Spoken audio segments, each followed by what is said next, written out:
আপনারা বক্তা, আপনারা শ্রোতা, আপনারা যদি কৃপা করে আমাকে বলান তাহলে আমি বলতে পারবো। আর আমার গানের গুরু যেজন, সে অনেক বিজ্ঞ শিল্পী। আপনারা সর্বমুখে শুনেছেন, শিবু কর্তার নাম শুনেছেন।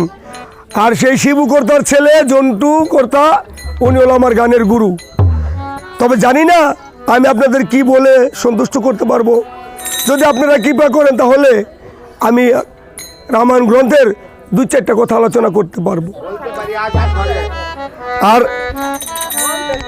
থাক, আর আমার পালা সম্বন্ধে জানা বেশি নাই, শুধু একটা পালাই আমি কিছুদিনের মধ্যে মুখস্থ করেছি। আমি শুধু সেই পালাটার নামও জানি, সে পালাটা হলো লক্ষণ শক্তিশাল। কৃপা করে যদি আপনারা বলেন তাহলে আমি সেটা বলতে পারবো।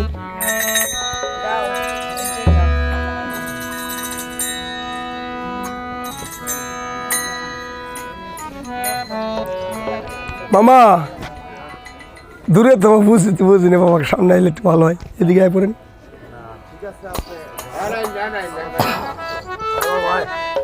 হ্যাঁ গোসাই।